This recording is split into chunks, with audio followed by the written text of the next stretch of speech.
Hello dear viewers, and welcome back to our channel where we delve deep into the captivating world of royalty, bringing you the most insightful updates and thoughtful discussions. Today, we embark on a fascinating journey, exploring the recent activities and an astonishing revelation concerning one of the most steadfast and dedicated members of the British royal family. Her Royal Highness, Princess Anne, will uncover details of her recent significant royal engagements in Dublin, a testament to her unwavering commitment, even as whispers of her future royal role begin to emerge, particularly as she approaches her milestone 75th birthday.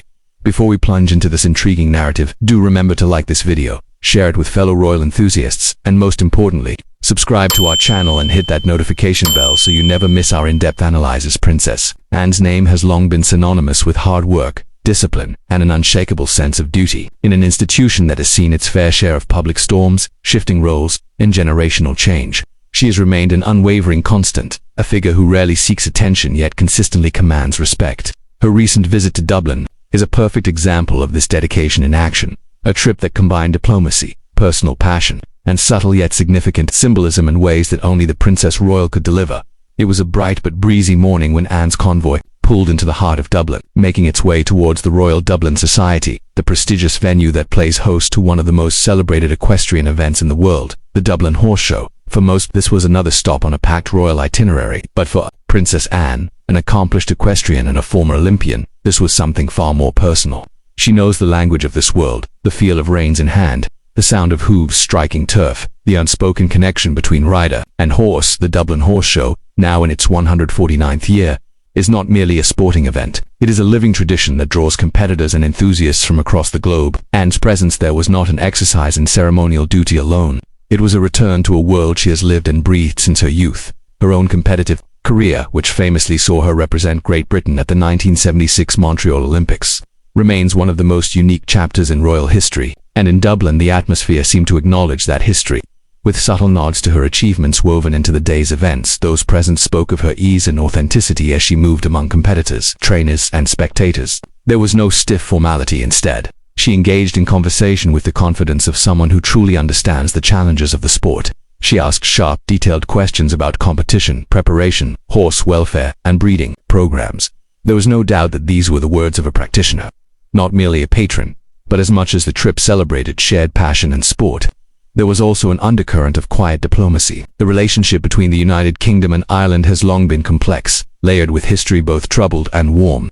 Every royal visit carries symbolic weight, and Anne's presence at such a beloved Irish institution was a gesture of respect and unity. It spoke to the monarchy's ongoing effort to maintain and deepen cross-cultural bonds, not through grand political gestures, but through shared human interests that transcend borders. The day's engagements extended beyond the main arena. Anne visited a charity dedicated to therapeutic riding, where she watched sessions for children with disabilities. This was the Princess Royal at her most genuine, kneeling down to speak to the children, gently stroking the velvety noses of the therapy horses, and taking the time to listen to parents' stories, away from the camera's main focus. These were the moments that revealed her true dedication to service, quiet, unpublicized, and deeply human. Later, at a formal dinner hosted in her honor by the Royal Dublin Society, Anne delivered a speech that was characteristically concise yet rich in meaning. She spoke of the strength of the equestrian community, the importance of international sporting connections, and her admiration for Ireland's enduring love of horses. Though she avoided politics, as royals must, there was an unmistakable tone of respect in her words, a message not just to the assembled guests, but to the broader relationship between the two nations. Yet, as much as the Dublin trip captured public attention, another narrative has begun to unfold around the Princess Royal, one that reaches beyond the showgrounds and into the very structure of the monarchy itself. In just a few months, Anne will mark her 75th birthday, an extraordinary milestone for a woman whose pace of work has shown no signs of slowing. Year after year, she tops the list of royal engagements, often completing more than 400 in a single calendar year. While other senior members of the family have scaled back or shifted their focus, Anne continues with relentless dedication, moving from military parades to hospital visits, from state functions to agricultural shows. And now, whispers have begun to circulate, whispers that her role within the monarchy may be quietly shifting in significance. With King Charles facing ongoing health considerations, and with the Prince and Princess of Wales managing their own heavy workloads alongside family commitments, there are suggestions that Anne could take on an even more central role in the public representation of the crown. While she has never sought such a position, her reputation for reliability and her ability to command respect across generations make her an invaluable asset in a period of royal transition. Some royal commentators have even speculated that her 75th birthday could be marked with an official recognition, perhaps an elevation within the Order of the Garter, or a new ceremonial role that reflects her lifetime of service. Such an honor would not merely be a personal accolade, but a public signal that the monarchy values steadfast dedication just as much as the glamour and visibility often associated with its younger members. It is worth remembering that Anne's career has never been about glamour. She is not a headline chaser, nor does she indulge in the performative aspects of royal life. Instead, she has carved out a unique place for herself by showing up consistently, quietly, and with competence that speaks louder than any PR campaign. This is why, as she approaches her 75th year, her influence feels stronger than ever, of course. With any discussion of the Princess Royal's future role comes the inevitable question, would she even want it? Anne has often been clear that she values the monarchy's traditions but is not in favor of unnecessary expansion or complication.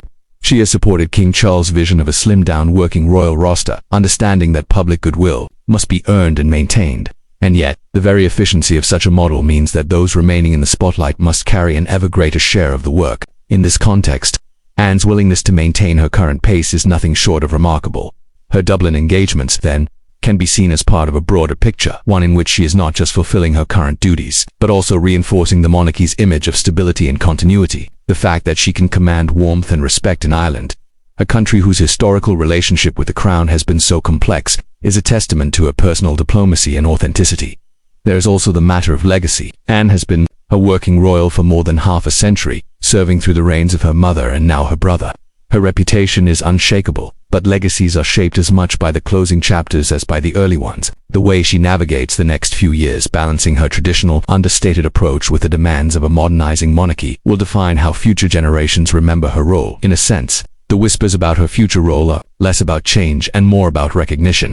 The public is beginning to acknowledge something royal watchers have known for years, that Anne is the beating heart of the monarchy's day-to-day operations, the one who keeps the machinery running, while others attract the headlines. For the crown to endure, it needs both the charisma of the high-profile figures and the relentless dedication of those who ensure that commitments are met, promises are kept, and communities are visited. As the Dublin trip fades from the news cycle, the focus will turn increasingly to August, to that milestone birthday, and to what the palace might choose to signal on that occasion. Will it be a quiet family gathering, in keeping with Anne's preference for privacy, or will it carry with it a formal recognition, a symbolic moment that places her contributions in the spotlight she so rarely seeks? One thing is certain, whether or not an official honor is bestowed, Princess Anne's role in the royal family's stability is beyond dispute. She is the embodiment of constancy in an age of change, a figure whose every engagement, whether in Dublin or elsewhere, serves as a reminder of what the monarchy can be at its best: present, engaged, and deeply connected to the people it serves.